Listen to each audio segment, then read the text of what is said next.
আসসালামু আলাইকুম রহমতুল্লাহি ওবরকাতু।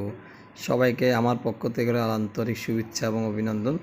আমি মোহাম্মদ আলমগীর, সহকারী শিক্ষক, হাজরাতুল স্কুল অ্যান্ড কলেজ। গত ক্লাসে আমি দশম শ্রেণীর আত্মিক বিবরণী সম্পর্কে আলোচনা করেছিলাম।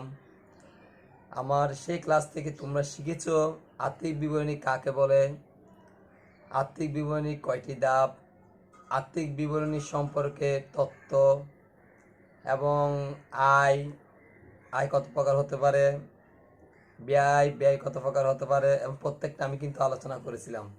আজকে আমার বিষয়টা থাকবে আর্থিক বিবরণী পরীক্ষা যেগুলো আছে খ নম্বর, নিট বিক্রয়, নিট ক্রয়, নিট দেনাদার পাওনাদার ইত্যাদি, এগুলোর সাথে আমি এমনভাবে আলোচনা করব অর্থাৎ তোমার মোট লাভ কীভাবে বের করবা, নিট লাভ কীভাবে বের করবা, এবং মোট লাভ এবং নিট লাভের মধ্যে কোন কোন উপাদানগুলো জড়িত আছে বা সম্পর্ক রয়েছে, আজকে আমি এগুলোই আলোচনা করব। কেমন? এর পরবর্তী ক্লাসে আমি মোট লাভ এবং নিট লাভ বের করা কিন্তু শেখাবো। কেমন? আমরা একটু বেসিকটা যদি আমরা ক্লিয়ার করতে পারি, আশা করি আমরা এই অঙ্কটা দ্রুত, সহজে, সঠিক উপায়ে কিন্তু করতে পারবো, তাই না? আচ্ছা, আজকে আমি প্রথমে ক নম্বর আসে এবং মোট লাভ নির্ণয় করতে লাগে। প্রথম এন্ট্রিটা কি? বিক্রয়। অর্থাৎ কীভাবে বের করেন, এটা কিন্তু ক নম্বর প্রশ্নে আসে। বিক্রয়, নিট বিক্রয় বের করতে গেলে প্রথম আমাকে বিক্রয় লাগবে। প্রথমে কি? বিক্রয়।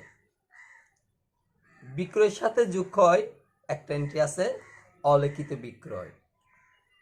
তাহলে আমরা প্রথমে কি লিখবো? বিক্রয়। বিক্রয়ের সাথে যোগ হয় কি? অলিখিত বিক্রয়। এবং বিক্রয় থেকে বাদ যায় কি?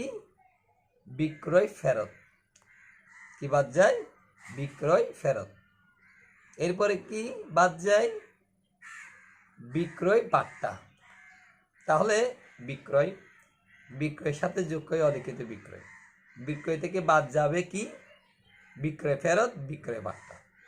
তো এই তিনটা স্বাভাবিকত বেশি আসে, তোমাদের পরীক্ষাতে সবসময় আসে। তাহলে এইগুলো যোগ বিয়োগ করার পরে যে অ্যামাউন্টটা পাবো এটাকে বলা হয় কি? নিট বিক্রয়। তাহলে আমরা শিখে গেছি না নিট বিক্রয় কীভাবে বের করতে হয়? তোমরা পারবে না যখন তোমাদের রেয়া মিল দেওয়া হবে এবং রেয়া মিলের সাথে সমন্বয় দেওয়া হবে, তখন তোমরা দেখবা নিট বিক্রয়ের সাথে এই তিনটা কোথায় আছে? রেয়া মিলের মধ্যে কিন্তু থেকে থাকে কি?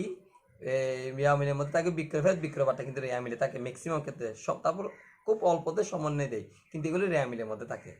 এখান থেকে দুটো বাদ দেবে এবং অলিখিত বিক্রয়টা সমন্বয় থাকে। সমন্বয় থেকে দেখে তারপর অলিখিত বিক্রয়টা যোগ করবে। তাহলে আমরা নিট বিক্রয় বের করে বেশি এখন বের করব। তাহলে এখন আমরা আসি বিক্রিত পণ্যের ব্যয় কীভাবে বের করব। বিক্রিত পণ্যের ব্যয় বের করার জন্য আমরা প্রথমে প্রারম্ভিক মূলধন লিখব। এরপর স্টেপটা হলো নিট ক্রয়। এখন নিট ক্রয়টা আমাকে বের করতে হবে না? কীভাবে নিট ক্রয় বের করে দেখি, বলো দেখি, পারবা? দেখি আমি বলি, তোমরা দেখি লিখে নাও। কেমন? নিট ক্রয় বের করার জন্য প্রথমে আমার লাগবে ক্রয়। প্রথমে কি লাগবে? ক্রয়। ক্রয় থেকে বাদ যায় কি? আগে এগুলো আমরা চিন্তা করি। ক্রয় ফেরত। ক্রয় থেকে বাদ যাবে ক্রয় বাট্টা বা কারবারি বাট্টা। ক্রয় থেকে বাদ যাবে বিনামূল্য পণ্য উত্তোলন। ক্রয় থেকে বাদ যাবে পণ্য বিতরণ। এই চারটা কিন্তু বেশি আসে, বাদ যেগুলো যায়। তাহলে কি কি বলছি আমি? ক্রয়। ক্রয় থেকে বাদ যায় ক্রয় ফেরত, ক্রয় বাট্টা, বিনামূল্য পণ্য উত্তোলন, পণ্য বিতরণ। এই চারটা যোগ হয় কি? অলিখিত ক্রয়। তাহলে এই পাঁচটার মাধ্যমে আমরা কি পেয়ে যাব? নিট ক্রয়। এরপর আর কি বসে? জ্বালানি বসবে, পরিবহন বসবে, মজুরি বসবে, ডক চার্জ বসবে। এগুলো কিন্তু এই পাঁচটা, এগুলো আমি যেগুলো বলতেছি চার পাঁচটায়, এগুলো কিন্তু সবসময় বসে। শুল্ক বসবে বা আমদানি শুল্ক, পরিবহন বা আমদানি পরিবহন। তাহলে এগুলো সব আমরা যোগ করব। এগুলো কোথায়? দ্বিতীয় কলামে। তিনটা কলম, প্রথম কলামে, দ্বিতীয় কলাম, তৃতীয় কলামে। তো প্রথম কলামে আমরা বসাবো না, প্রারম্ভিক মূলধন বসাবো দ্বিতীয় কলামে। ক্রয় বসাবো প্রথম কলামে, ক্রয় সমন্বয়গুলো যোগ বিয়োগ করে তৃতীয় কলামে যাবে। এবার ডক চার্জ, মজুরি, শুল্ক যেগুলো আছে, এগুলো যদি সমন্বয় থাকে সমন্বয় থাকে প্রথম কলামে, সমন্বয় না থাকলে দ্বিতীয় কলামে বলবে। তো সবগুলো আমরা যোগ করব। আমি যা বলছি এতক্ষণ, আমরা এগুলো কি করব? যোগ করব। যোগ করে এখান থেকে সমাপনী মূলধন বাদ দেব। কি বাদ দেব? সমাপনী মূলধন বাদ দেব। বাদ দিলে আমরা কি পাবো? বিক্রিত পণ্যের ব্যয়। এবার আমরা যখন চার্ট করব, চার্টের মধ্যে দেখো আমি কিভাবে বলতেছি, চিন্তা করো, এটা একদম খুব সহজ জিনিস। আমরা যখন চার্ট করব, আমরা নিট বিক্রয় বের করছি না? বের করছি। এই নিট বিক্রয় থেকে বিক্রিত পণ্যের ব্যয় এখন বের করছি না, বিক্রিত পণ্যের ব্যয় বাদ দিলে আমরা মোট লাভ পেয়ে যাব। ইজি না? তাহলে আমি আবার বলতেছি, আমরা মোট লাভ কিভাবে পাবো? বিক্রয় থেকে নিট বিক্রয় থেকে বিক্রিত পণ্যের ব্যয় বাদ দিলে আমরা মোট লাভ পাবো। তাহলে আশা করি আমরা এতক্ষণ শিখেছি মোট লাভ কিভাবে নির্ণয় করতে হয়। তাহলে আমরা বুঝেছি। আচ্ছা, এবার আসো নিট লাভ। আমরা কিন্তু স্টেপ বাই স্টেপ কিন্তু আমি বলতেছি তোমাদেরকে। এবার আমরা নিট লাভ কিভাবে নির্ণয় করবো বা নিট ক্ষতি কিভাবে নির্ণয় করবো। তাহলে আমরা আগের মতো আসি। আমরা একটা মোট লাভ পাইছিলাম কিন্তু, না? মোট লাভ কিন্তু একটা পাইছি না? এই মোট লাভটা আমরা কি করব? এই মোট লাভটা লিখব, এর থেকে বাদ দেব পরিচালন ব্যয়। বলো দেখি সবাই, আমি কি বলতেছি? প্রথমে কি? মোট লাভ। মোট লাভ থেকে বাদ যাবে কি? পরিচালন ব্যয়।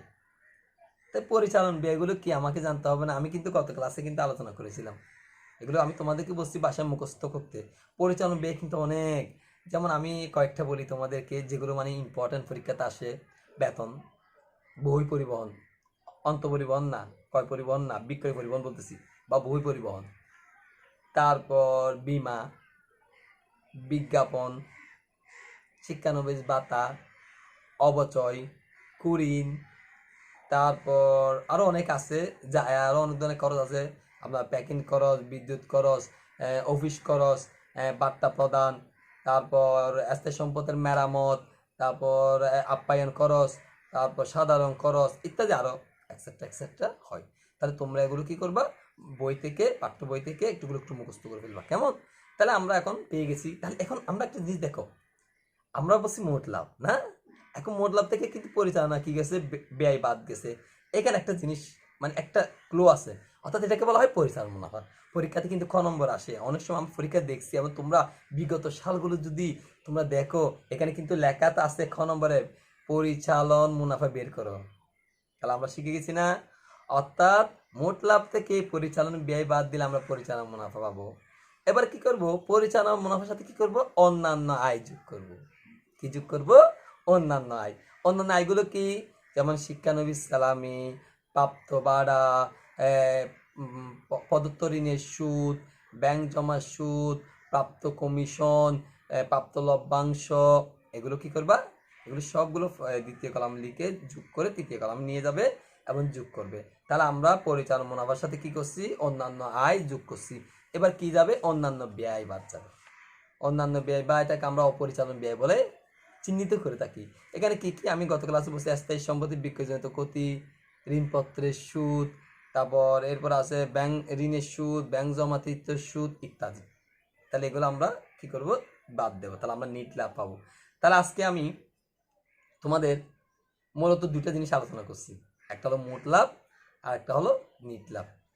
পরবর্তী ক্লাসে আমি এই মোট লাভ এবং নিট লাভকে নিয়ে কিন্তু অঙ্ক করব, তোমরা কিন্তু রেডি থাকবে, কেমন? এবং আমি যেভাবে তোমাদের মোট লাভ নির্ণয় করা শিখেছি, প্রথমে নিট বিক্রয়, নিট বিক্রয় থেকে বাদ গেছে কি? তোমার বিক্রিত পণ্যের ব্যয়, আমরা কি পাইছি? মোট লাভ।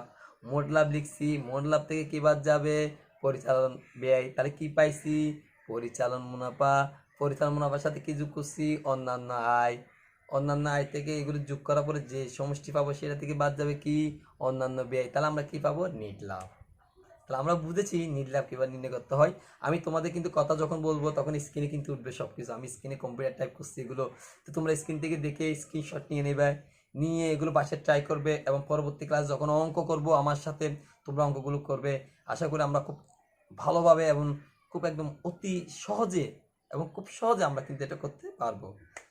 তাহলে আর আজকে আর বেশ কিছু আলোচনা করলাম না, এগুলো তোমরা বাসায় দেখবা, ভালো করে বাসায় শিখবা, এবং যখন আমি অঙ্ক করব পরবর্তী পর্ব পার্ট 3-এ, তখন তোমরা অঙ্কগুলো আমার সাথে মূল লাভ নির্ণয় করা শিখবে, নিট লাভ নির্ণয় করা শিখবে। এই বলে আমি আজকে আমার ক্লাসটা আমি এখানে শেষ করলাম। আল্লাহ হাফেজ, সবাই ভালো থাকিও, সুস্থ থাকিও, ঘরে থাকিও। দিন দিন কিন্তু করোনা রোগীর সংখ্যা বেড়ে গেছে, বেড়ে যাচ্ছে, সেজন্য আমাদের যথেষ্ট সাবধানতা অবলম্বন করতে হবে, এবং দূরত্ব বজায় রেখে কথা বলতে হবে, এবং যে কোনো বাজার করতে গেলে কিংবা শপিংয়ে গেলে দূরত্ব বজায় রাখবো। এবং আমরা এই বছরটা না হলে একটু শপিং একটু কম করলাম আর কি, কিন্তু নিজে নিরাপদ থাকলে আমরা পরবর্তী কিন্তু ঈদ করতে পারবো। ঠিক আছে, ভালো থাকিও, নামাজ পড়িও, আল্লাহর কাছে সবাই দোয়া চেয়েও, যেমন আমাদের এই ভয়াবহ এই খারাপ সময় থেকে আমরা উত্তরিত হয়ে আমরা আমাদের জীবনটাকে আগের মতো সুন্দর করে সাজাতে পারি। এই বলে আজকে আমি আমার বক্তব্য এখানে শেষ করলাম। আসসালামু আলাইকুম রহমতুল্লাহি ওয়া বারাকাতুহু।